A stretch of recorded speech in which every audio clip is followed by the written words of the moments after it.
नमस्कार, मैं कीर्ति के घर आप सभी का स्वागत करती हूँ हमारे इस नए शो में जिसका नाम है बिजनेस बाजार। हमने ये शो इसलिए शुरू करने की सोची क्योंकि लॉकडाउन के बाद काफी लोगों को बिजनेस में इंटरेस्ट आया। लॉकडाउन में काफी बिजनेस स्टॉप भी हुए और उसके पहले भी होते थे। इसका एक बड़ा रीजन है और वो मतलब की स्ट्रैटेजी और प्रॉफिट मैनेजमेंट। काफी लोगों को ये समझ में ही नहीं आता कि बिजनेस शुरू करने के बाद उसे कंटिन्यू कैसे किया जाए। जब लॉसेस आते हैं तो उसे वापस ऊपर कैसे उठना है। हमारे शो का पहला एपिसोड शूट करने के लिए हमने शूट किया है बकरी के विरार के बहुत बड़े होनहार और एक सक्सेसफुल बिजनेसमैन साथ ही साथ एक real estate entrepreneur mister Anand Giri. Sir आपका हमारे शो में स्वागत है। हमने हमारे पहले एपिसोड में ये डिस्कस किया है क्योंकि ये बिजनेसमैन सक्सेसफुल बिजनेसमैन तो है साथ ही साथ उनके अपने बिजनेस को लेकर स्ट्रैटेजी है। आज हम उनसे नए स्ट्रैटेजीज जानेंगे और हमारे दर्शकों के लिए कुछ नए बिजनेस मैनेजमेंट भी समझेंगे। सर आपका बहुत बहुत स्वागत है हमारे शो में। बिजनेस शुरू करने के लिए एक नींव होनी जरूरी होती है। जैसे हम कोई भी आप जैसे हम कहते हैं बिजनेस पैशन है, तो पैशन की इंस्पिरेशन आपको कहाँ से मिली? किस चीज ने आपको इंस्पायर किया एक बिजनेस करने? इंस्पिरेशन लोग बोलते हैं कि बहुत बड़ा वर्ड है या फिर बहुत बड़ी बात है इंस्पिरेशन। बट मैं बोलता हूँ कि एक 12 साल का भी बच्चा है, उसे भी कोई भी चीजें इंस्पायर कर जाती है।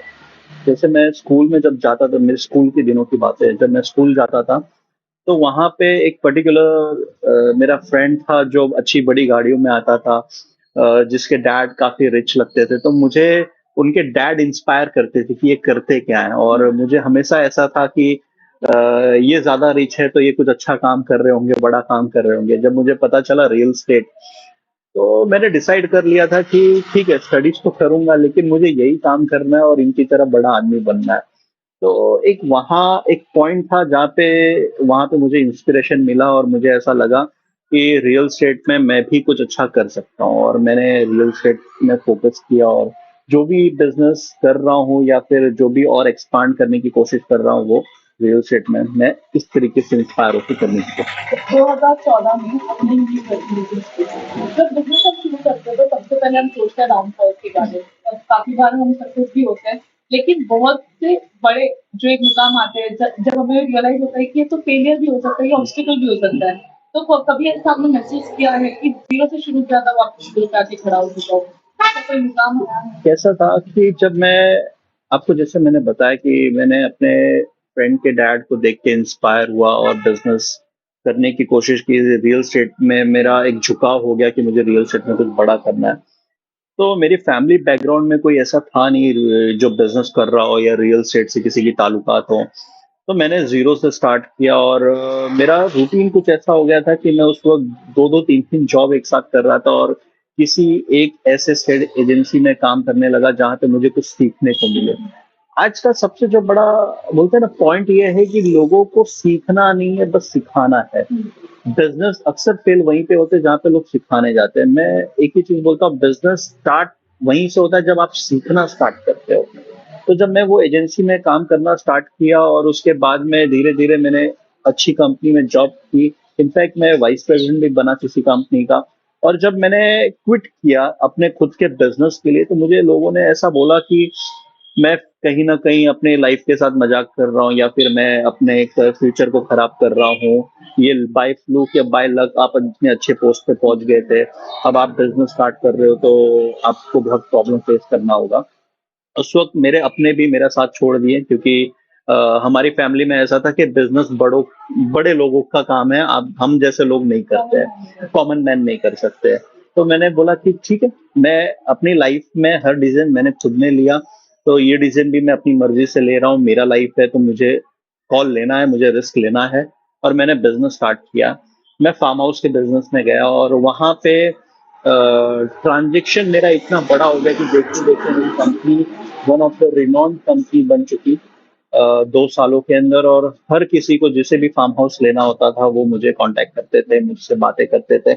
और बहुत सारे मुंबई सेलिब्रिटीज या फिर मैं बात करूं डायमंड मर्चेंट्स मेरे क्लाइंट थे।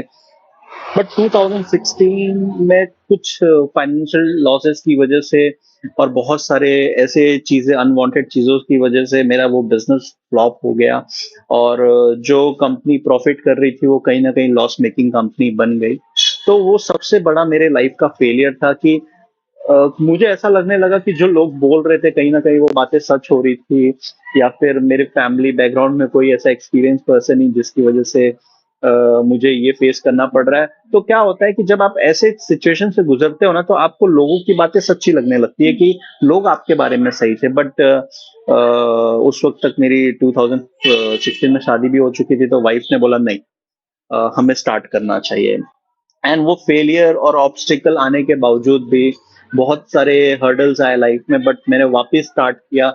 मैं जैसे आपको बोला विरार शिफ्ट हो गया और मैंने फिर से एक जगह पे वापस ज्वाइन किया। क्या होता है ना कि हमारा जो सबसे बड़ा इशू होता है बिजनेस में, वो ये होता है कि अगर हम बिजनेस कर लिए, सक्सेस हो गए, तो हमें रीस्टार्ट करने में ना बहुत प्रॉब्लम होता है, क्योंकि वो जो ओनर वाला एटीट्यूड है ना, वो आ चुका रहता है अंदर, और ऐसा लगता है कि अभी मैं दोबारा नहीं स्टार्ट करना चाहूंगा, मैं इस लेवल पे पहुंच चुका हूं। लेकिन याद रखना, जब तक आपकी लाइफ है, आपका लेवल नहीं होता है, आपका बस एक जर्नी होता है जो आपको तय करना होता है। तो मैंने 2017 में जॉब स्टार्ट किया, नए जगह पे आके स्टार्ट किया।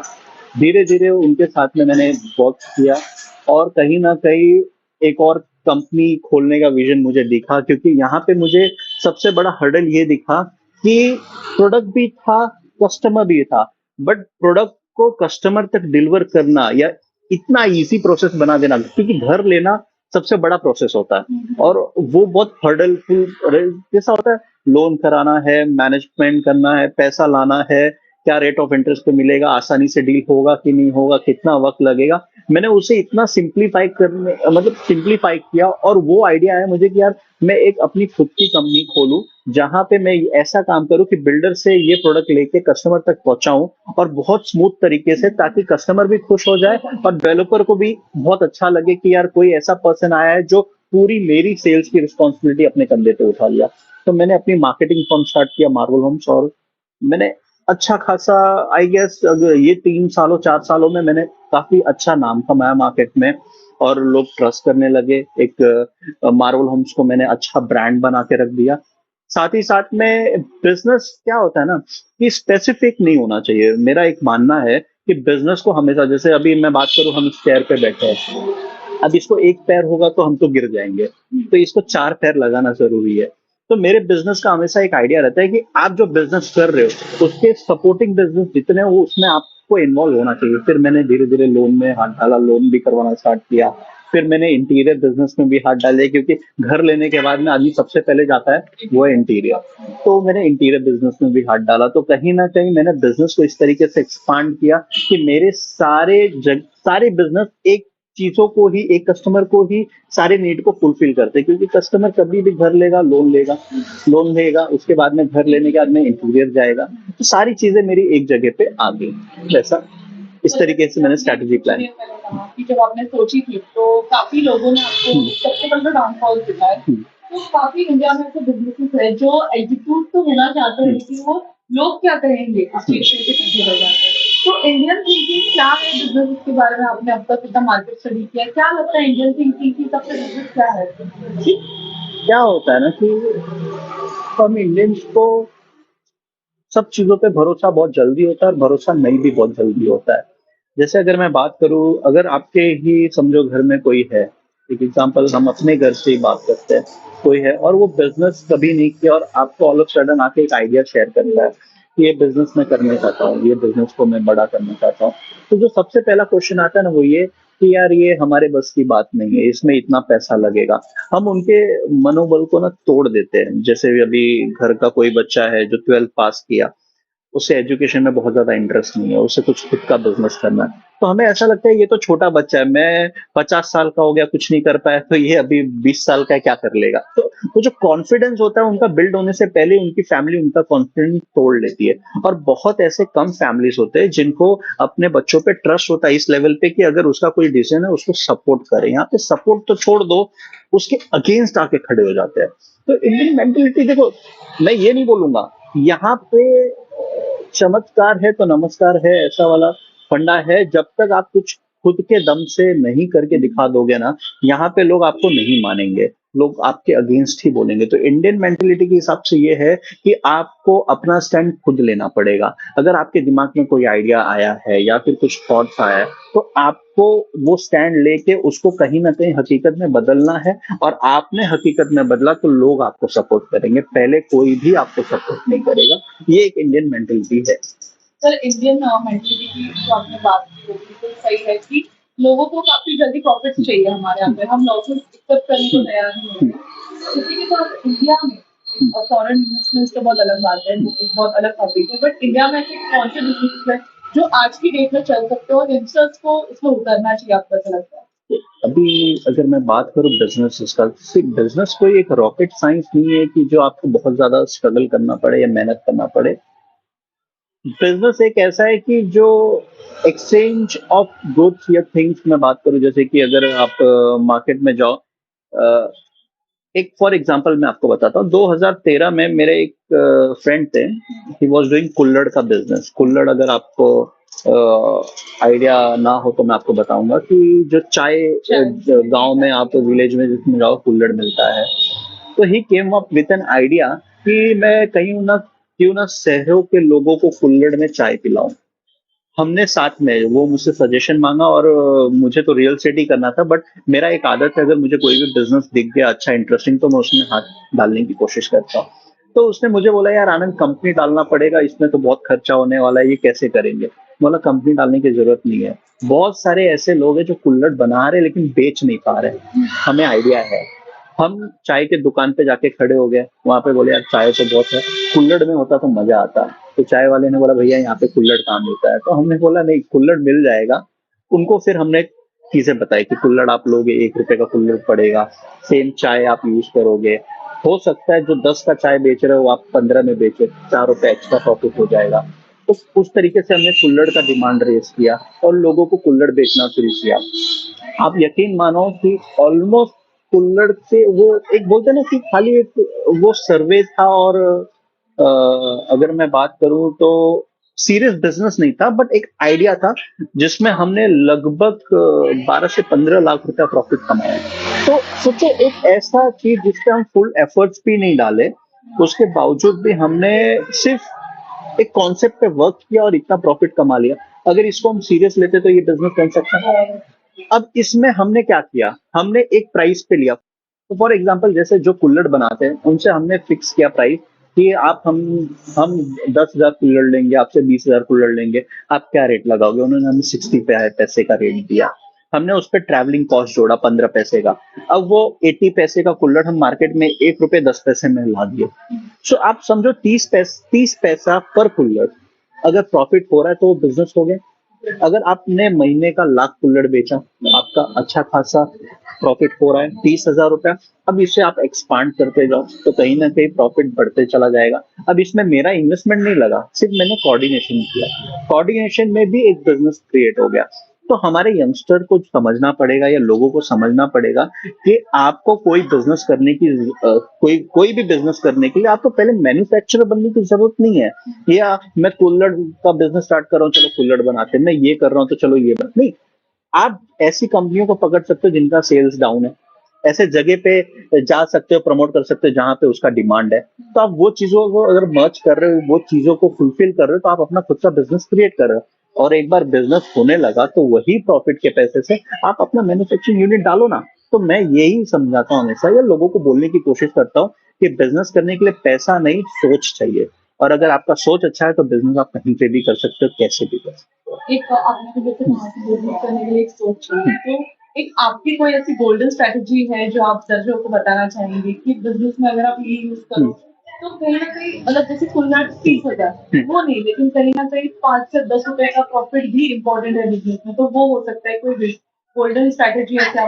See, मेरा एक सीधा सीधा बोलना ये है कि अगर 30 पैसा, जो आप बोले 30 पैसा नहीं, 5 रुपया 10 रुपया, बहुत सारे ऐसे बिजनेस है जहाँ पे आप मैक्सिमम प्रॉफिट कमा सकते हैं। बहुत सारे ऐसे बिजनेस है जहाँ पे आप अच्छा कमा सकते हैं। मैंने सिर्फ एग्जांपल्स बनाए थे आपको, सॉरी, मैंने सिर्फ आपको एग्जांपल्स बताया था कि ये इस तरीके का बिजनेस होता है। जैसे अगर मैं बात करूँ तो टमाटो केचप सॉस आप जानते हो, मैंने उसका भी बिजनेस किया है। सी मैं हर भर बोलता हूँ रियल एस्टेट मेरा पैशन है, मैं उसे कहीं ना कहीं कर रहा हूँ, लेकिन पैसा कहाँ से भी कमाया जा सकता है मैं वहां पे हाथ डालने की कोशिश करता हूँ। मेरे कुछ ऐसे बिजनेसेस है जो साइड है जिन्हें मैं करता हूँ बखूबी, और मैं कोशिश करता हूँ उसे भी धीरे धीरे एक्सपांड करूँ। फॉर एग्जाम्पल अगर मैं बात करता हूँ तो मेरा कहीं ना कहीं टमाटो केचप सॉसेज आप अगर जानते रहो कि मिलते रहेंगे मार्केट में, तो उसमें भी प्रॉफिट अर्निंग है। जैसे एक कंपनी को मैंने पकड़ा, उनको मैंने पूछा आप टमाटो केचप अगर मुझे दोगे मैं बेच के दूंगा तो आप मुझे कितने में मुझे प्रोवाइड करोगे। उन्होंने बोला कि मेरा ये प्राइस है। अब मैं शॉक था उस वक्त, क्योंकि जब आप यंगस्टर होते हो और कोई चीज आप बोलते हैं ना सस्ती ढूंढ लेते हो, या फिर कोई बिजनेस कंपनी में आप चले जाते हो, आपको प्राइस एक्चुअल पता चलता है, आपको ऐसा लगता है कि आपने बहुत बड़ा काम किया। मैं एक एग्जीबिशन में गया, वहां पे कंपनी को देखा, फिर एक कंपनी के पर्सन से बात किया, मैंने बोला कि मैं इसका ट्रेड करना चाहता हूँ, आप मुझे कैसे अलाउ करोगे। तो उन्होंने बोला आप जो भी ऑर्डर लाओगे हाँ आपको ये प्राइस पे देंगे, जो भी आप प्रॉफिट में बेचोगे वो आपका प्रॉफिट होगा। आप यकीन मानो 70 रुपए का 1 लीटर का टमाटो केचप मुझे 27 रुपए में मिला। और उसको मैंने बस खाली कुछ शॉप्स पे गया, सैंपल बात करने लगा, उनको बोला मैं भी ये बिजनेस करता हूँ, मैं आपको ये प्रोडक्ट दे सकता हूँ। तो आप सोचो कि जो मैन्युफैक्चरर से मैं डायरेक्ट ले रहा था, बीच में से होलसेलर ट्रेडर हटा के मैंने डायरेक्टली रिटेल शॉप पे दिया, 35 रुपए में बेचा। 8 रुपया वॉज द पर बॉटल प्रॉफिट मार्जिन, काफी था।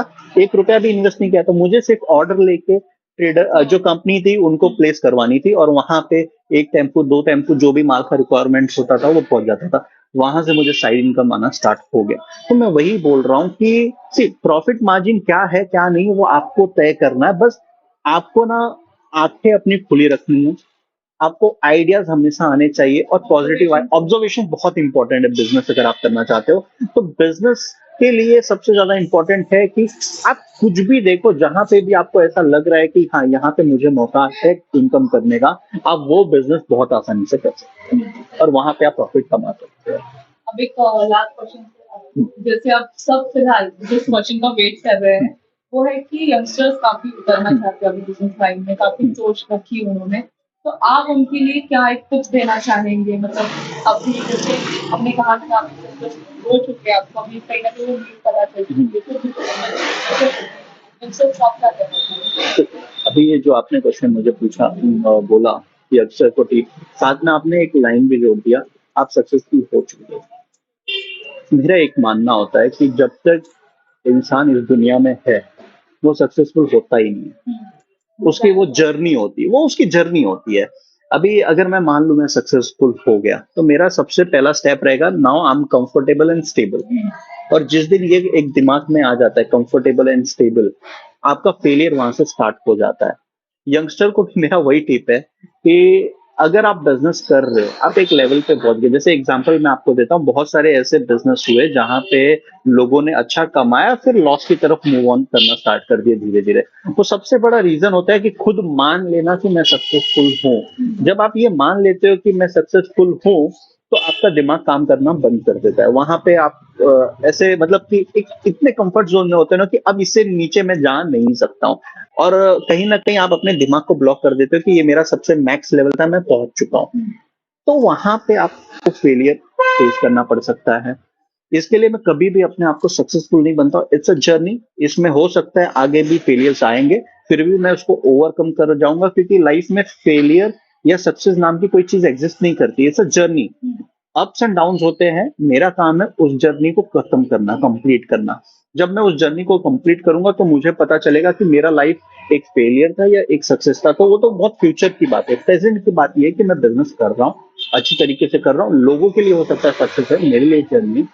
तो यंगस्टर को मेरा सबसे पहला टिप यही रहेगा कि आप ना कोई भी बिजनेस करो या कोई भी स्ट्रेटजी बनाओ, सबसे पहले ना आप एक अच्छे ऑब्जर्वर बनो कि आप जहां पे रह रहे हो वहां पे कौन सी ऐसी चीज है जहां पे आप जिसकी ट्रेडिंग कर सकते हो, जिसका बिजनेस कर सकते हो। मैंने बहुत सारे ऐसे यंगस्टर देखे हैं जो अच्छे अच्छे बिजनेस आइडियाज को ला रहे हैं, बट उनके अंदर एक कॉन्फिडेंस नहीं बिल्ड हो पा रहा है कि ये बिजनेस मैं कर पाऊंगा कि नहीं कर पाऊंगा।